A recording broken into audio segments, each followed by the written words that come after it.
Lahat ng magda-like and follow, magiging milyonaryo. Let's go! Yo, what's up mga part? So, welcome back. So, for today's video, so, ito naman ang tindig ni Project Licky. So, may gagawin tayo ngayon dito mga part. So, dito niyo yung kanyang front fender. So, sobrang taas. Then, di ba guys, ating plus 2.5 na engine support. So, gawin natin for today's video is bababaan natin ng konti. Lower natin ng konti. Ubay. So, yun.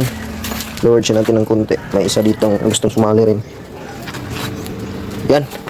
Tatanggalin muna natin yung gulong. Tapos ito lang, lugan lang to, kabilaan. Ito.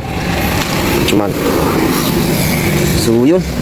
Yan lang baguhin natin ngayon mga part. Di na kailangan nating baguhin yung front fender kasi madali lang naman to tanggalin dito. So goods na yan. Madali lang mag-lower ng Honda Click, mga scooters kasi yung mga front fender nila is iba sa mga di-cambio. So yun, kuha muna ako ng tools mga part para masimulan natin. Let's go. So ayun mga part, konti lang yung lowered na ginawa natin. Wait, yan, napakaliit na clearance lang yan.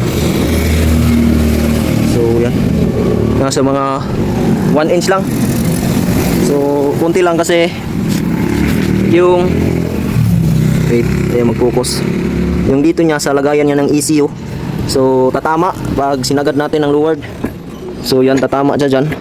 So sinakto lang natin konti lang. So pwede naman ito gawa ng paraan, itutulak natin ito pataas if gusto pa nating mag-lowered. Kaso pang daily kasi itong motor na to, dito pang show or pang display lang. So masama pag masyado tayong mag-lowered. So tatama yung ilalim niya sa karsada or sa mga lubak-lubak na dadaanan natin. So kaya konti lang lowered natin para goods na goods lang siya pang daily. So dito sa kabila, all goods na rin yan.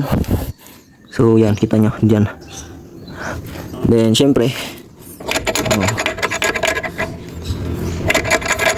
pantay na pantay. So syempre gamit natin ang ating kilat, impact wrench. So nangiram muna tayo kay Boss Joam kasi mamaya kakabit na natin yung pinakapanliinang pyesa ni Project Licky.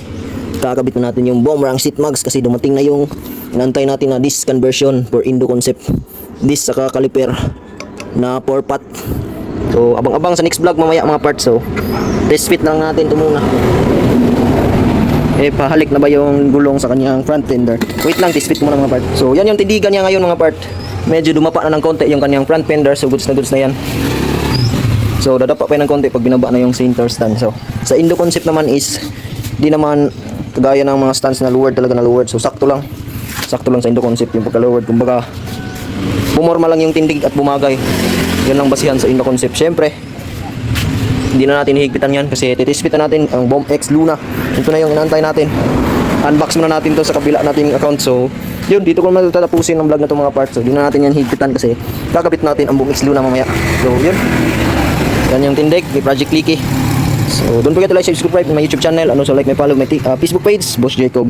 So dito lang muna tayo mga part. Dito muna ang kapirasong montage. Let's go.